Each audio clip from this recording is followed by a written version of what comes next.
Hey everyone, I'm the Canadian Lad, and today I watched Interstellar at 0.25x speed and found 29 hidden details that will blow your mind. Now I'm gonna exclude some very obvious details because, let's be honest, it's been 10 years since the movie came out and I'm pretty sure you've watched plenty of breakdowns already. So I'll make sure to point out details that are worthy of your time and make us love the film even more in the process. So without any further ado, let's begin. Number 1. Cooper gives Romilly his headphones to listen to the sound of rain, providing him with a small comfort in the vastness of space.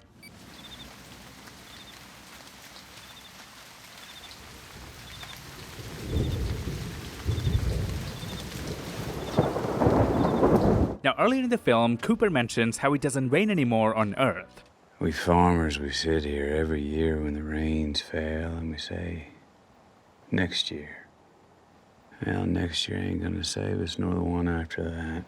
Now, the fact that Cooper had the sound of rain saved on his phone suggests that he didn't just download it because he's going on a space mission where he would miss the sound of rain, but he always had it on his phone that he would listen to, even when he was at home, because it doesn't rain there either. And that's really heartbreaking. Number 2. During the docking scene, Case tells Cooper that the Endurance, aka the main spacecraft's spin, is 67 and then 68 RPM. Lies the Endurance's spin. Endurance rotation is 67, 68 RPM. This increase in spin is scientifically accurate because the explosion caused debris to be ejected from the ship, and because the ejected material carries angular momentum, the Endurance's spin rate increases. However, the total angular momentum of the ship and the debris must remain constant. This results in a redistribution of angular momentum. In other words, as debris is ejected, the Endurance's rotational speed increases to conserve the total angular momentum of the system. Number 3. When Ranger 1 surfs the massive tidal wave on Miller's planet, Dr. Brandt, played by Anne Hathaway, gets knocked to the ground. But notice that Case, the highly intelligent robot, pins her to the floor to prevent her from being tossed around. This comes as a surprise because just moments earlier, Case was standing still, passively watching Dr. Brandt face what seemed like a certain death, until Doyle commanded to save her.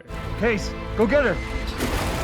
Now, had Case acted immediately to rescue Dr. Brandt without waiting for orders, they could have saved precious time here. But Case is not programmed to act on its own. It doesn't have a programmed instinct to care about the consequences like fear of death. Dr. Mann later explains this to Cooper when he says this. Why we couldn't just send machines on these missions, don't you, Cooper? A machine doesn't improvise well because you can't program a fear of death.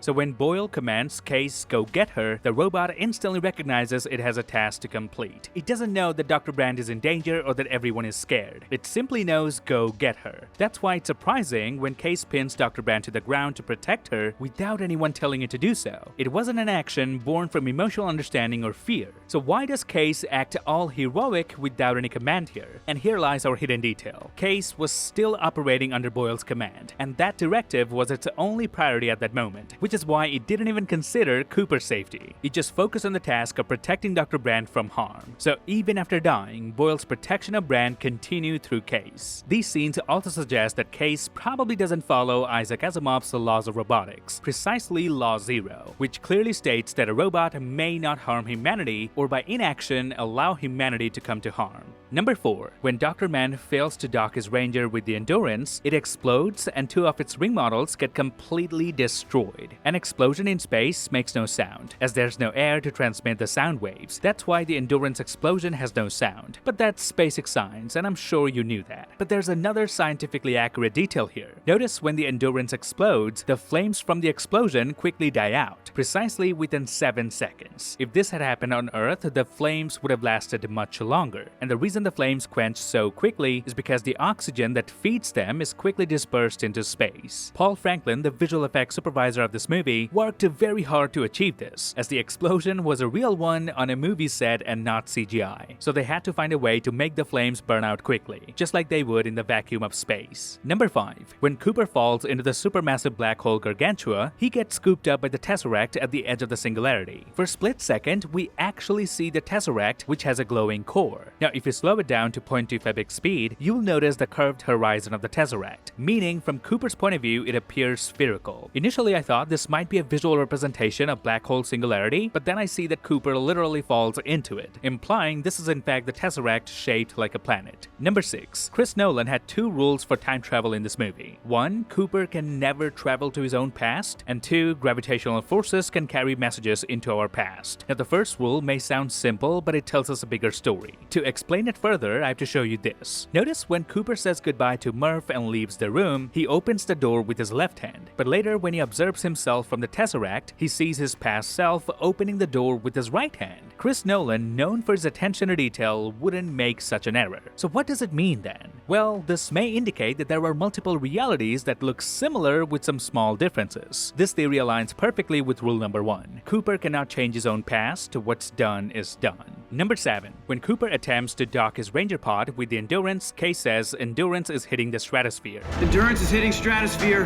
And notice as they get pulled into the stratosphere, the glass beneath the Ranger turns red. This is very accurate because as the Ranger heads towards stratosphere, massive heat is generated by the friction between the pod's surface and the atmosphere. Case confirms it too that the ship is starting to heat. Endurance is starting to heat. Now what's even more impressive is that no green screen was used in the making of this film. On Interstellar, my last film, for example, we didn't use any green screens. So when we were shooting inside a spaceship, we had views outside the windows. We produced all that material and we shot it and achieved the effect in camera. Instead, most of the visual effects were created first and then projected onto the sets, so the actors would actually see what they're reacting to. The red hue outside, visible through the glass, was likely done this way too. Number 8. In the same scene, Dr. Brand loses consciousness due to the heavy spinning of the ship, but Cooper doesn't black out, even though he's struggling to stay conscious while also focusing hard on the docking maneuver. Now the reason he doesn't pass out like Dr. Brand is because he keeps his head in the opposite direction of the spin, while Dr. Brand keeps hers towards the spin. This shows us why Professor Brand chose Cooper for this mission. He's an exceptional pilot and this small detail proves it. Number 9. Cooper wears an automatic watch which winds itself using the wearer's natural movements. Now notice after waking up from several months of cryosleep, we see him manually adjust the time and date on the watch, because without any motion during his time in cryosleep, the watch would have probably stopped just after a few days. The details in this movie, man. Number 10, and this is one of my favorites. When Cooper drives away from the farm on his way to NASA saying goodbye to his family, Christopher Nolan cleverly merges 2 scenes here by playing a countdown in the background. Go for main engine start, T-minus 10, 9, 8, booster ignition, and...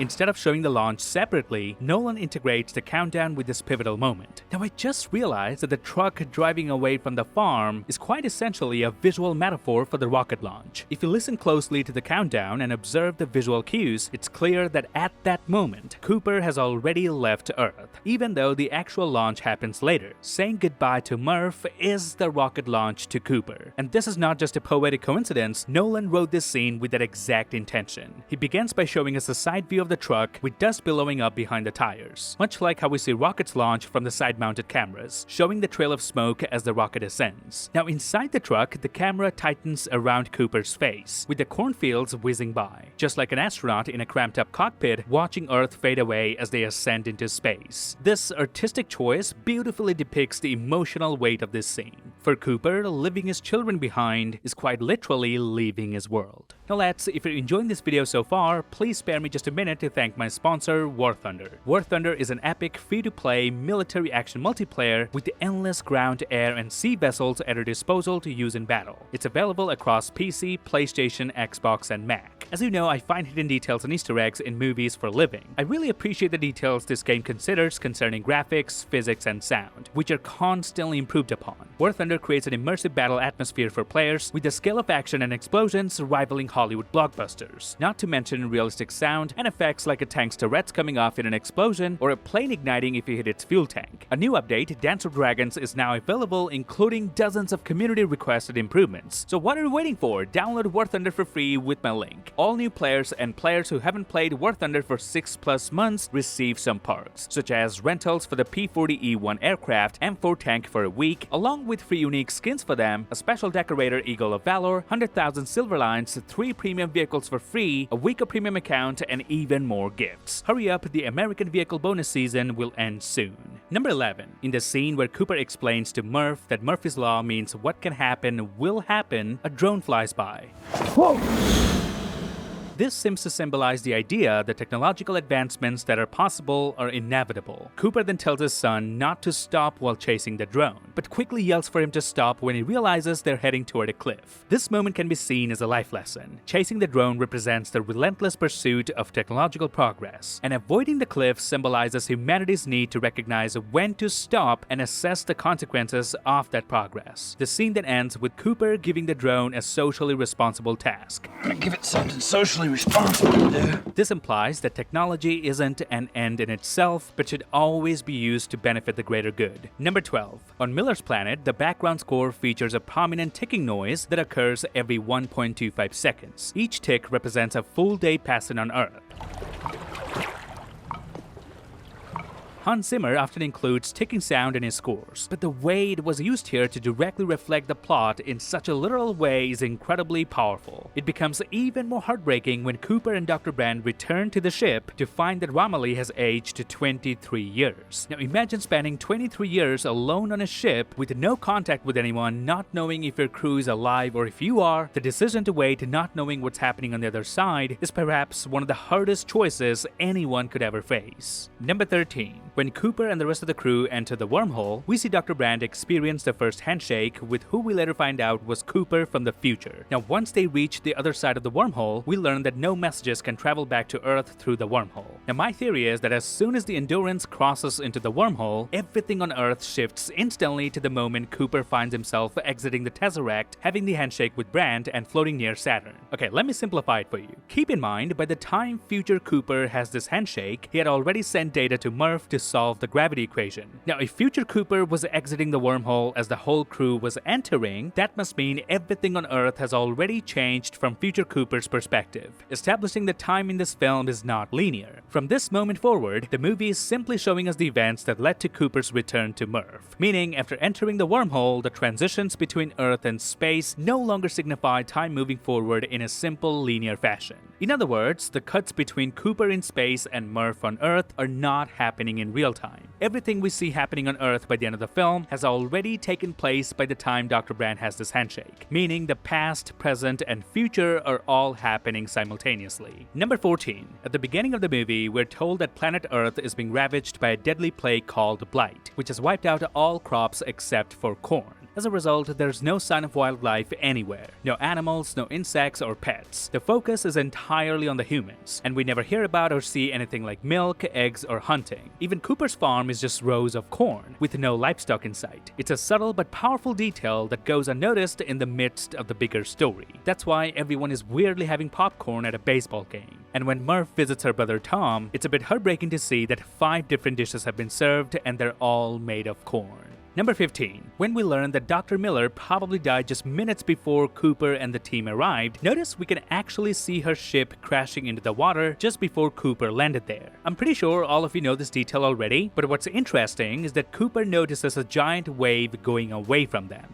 The waves. That one's moving away from us. This means this is the same wave that probably killed Miller on its way out. These waves are called solitary waves, which maintain their shape while traveling at a constant speed. But in real-life physics, such waves wouldn't reach the height shown in the film, because solitary waves typically have a height that's 6 times the depth of the water, and we see them walking around in shallow water, so the height of this wave could come across as a mistake. But no, this is not a mistake, because if you read the book written by Kip Thorne, who's an executive producer and science advisor of this film, you'll learn that Cooper and his crew are actually on an island that's part of a much larger and deeper ocean, which makes the size of this wave plausible in this context. Number 16. To accurately depict the black hole, aka Gargantua, in the movie, Kip Thorne provided detailed theoretical equations to the engineers, who then developed a new CGI rendering software based on these equations to create accurate simulations of a black hole. Some frames took up to 100 hours to render, totaling 800 terabytes of data. This means that every second of footage that we see took roughly 100 days to complete. But how does the rendering time relate to scientific accuracy though? go? Well, the team used a complex mathematical equation that paints a near-perfect picture of a black hole. This equation was so complex that it required massive computing power. This level of detail was unprecedented, and it had never been visualized in such a way before. In fact, the results were so impressive that they led to the publication of 3 scientific papers, making it the most accurate black hole model ever created. Number 17. At the start of the film, the teachers mentioned that they teach their students the moon landing was faked. This is part of a larger strategy by the government to keep the public unaware of the ongoing space missions. By promoting the idea that the moon landing was a hoax, the government can basically funnel tax money into NASA to fund the Lazarus missions without raising suspicion or public concern about space exploration. It's a clever, albeit cynical way to hide the true nature of the government's involvement in space travel. It's also a way to encourage people to focus on cultivating and preserving life on Earth, motivating them to take better care of the planet they have left. Number 18. Murphy's bookshelf is filled with books that inspired the film's themes. One notable example is Labyrinths by Jorge Luis Borges, which directly influenced the infinite library we see in the Tesseract. Well, technically Labyrinths is a collection of short stories by Borges. The specific short story that inspired the infinite library is called The Library of Babel. This story explores the idea of an infinite library containing every possible combination of books. Number 19. When Cooper is watching himself in the past leave his daughter from inside the Tesseract, the book in the frame is Lewis Lowry's The Willoughbys. This book explores the impact of neglectful parents on their children, which parallels Cooper's own situation where he leaves his children to go on his expedition.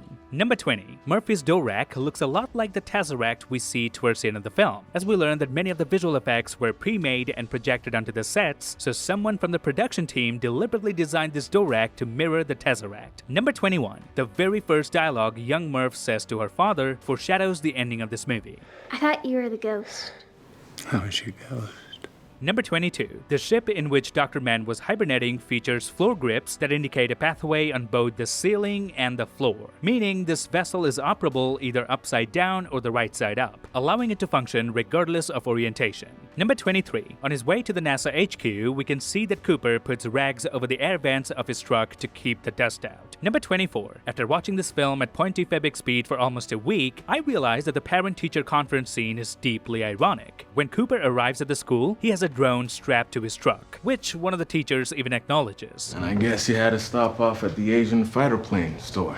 No, actually, sir, that's a surveillance drone. But then the teachers reveal that they don't believe in the moon landing, which is ironic because drones, which require significantly more advanced technology to operate autonomously, yet the same society is dismissing the achievement of sending humans to the moon. Number 25. Professor Brand didn't just choose Cooper to pilot the Endurance because he appeared there out of sheer luck. Chris Nolan actually wrote a specific scene to showcase exactly when Professor Brand made that decision, and it's reflected in Sir Michael Caine's powerful acting, and this is the moment. We'll find a way, Professor, we always have.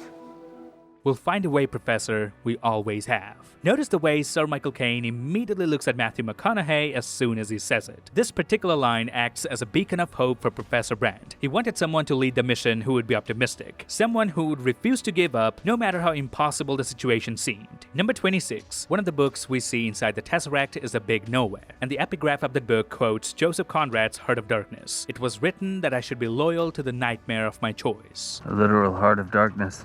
Heart of Darkness is a novel that follows a protagonist named Marlowe, who embarks on a journey up the Congo River to map unexplored regions of Africa. His journey leads him to a man named Colonel Kurtz, who, much like Dr. Mann, went into a jungle on a mission and never returned. Kurtz is described in the novel as a remarkable person, which is also how Dr. Mann is described in the movie. Led by the remarkable Dr. Mann. You once said that Dr. Mann was the best of us. He's remarkable? Marlowe eventually finds out that Kurtz has become increasingly cruel in his attempt to civilize the natives of the jungle. This parallels Dr. Mann, who lies about his planet's habitability. Like Kurtz, Mann becomes selfish and manipulative, claiming to be saving humanity while ultimately putting them in danger for his own survival. Dr. Mann really represents mankind, where we would do anything for survival. Number 27. At the end of the movie, when Cooper wakes up and is brought to the replica of the house he once lived in, he runs his finger onto the table to check for dust. But of course, Cooper knows it's not really the same since there's no dust storm in the space station. I was never this clean, Slick. Number 28. When Cooper is heading towards the NASA HQ, he finds Murph hiding in his car, and she says, You wouldn't be here if it wasn't for me. which is true on a much deeper level. Murphy's work on Earth solving the gravity equation ultimately leads to a future advanced civilization harnessing gravity, which plays a crucial role in saving humanity. Her breakthrough allows for the creation of the Tesseract, allowing Cooper to communicate with her across time and space. Without Murph's work, Cooper would have never been able to escape the black hole and return to her in the first place. Number 29. Cooper's relationship with his son Tom never truly finds closure in the movie. We don't know what happened to Tom, who's likely dead by the end of the film, but Christopher Nolan doesn't write characters without purpose or depth. Now, I have a theory that could suggest Nolan did in fact provide some closure for their relationship. Notice when Tom honks the horn, Cooper calls him Turbo. Slow down, Turbo. And later on Man's Planet, Cooper uses the same nickname for Tars. You better slow down, Turbo. Could this be a subtle indication that Cooper has emotionally detached from Tom? Yes. Maybe he's subconsciously starting to replace Tom with Tars, as if adopting the robot as his son. It's possible that Cooper on some level always knew that he'd reunite with Murph. At the start of the film, he acknowledges that he's her ghost, and by the end, he confirms it to her. But with Tom, Cooper may have subconsciously let him go. And knowing that he might never see Tom again, he had to emotionally prepare himself for that separation. So calling Tars by the same nickname he'd used for his son is essentially Cooper's coping mechanisms kicking in, where his mind is slowly learning to accept the fact that he will never see Tom again. And that's it. This would be my breakdown of Interstellar at 0.25 big speed. This film, even after 10 years, still blows me away. The Nolan brothers, along with Kip Thorne, have crafted a timeless masterpiece that will be remembered for generations. Matthew McConaughey, Anne Hathaway, and Jessica Chastain, and the entire cast gave their all to this film. Every time I watch Cooper reuniting with his daughter, who's now twice his age, it tugs at my heart. Cooper's selfless sacrifice and Murph's lifelong dedication for the greater good reminds us that humanity will find a way. We always have. Until next time, I'm the Canadian Lad. Keep looking up.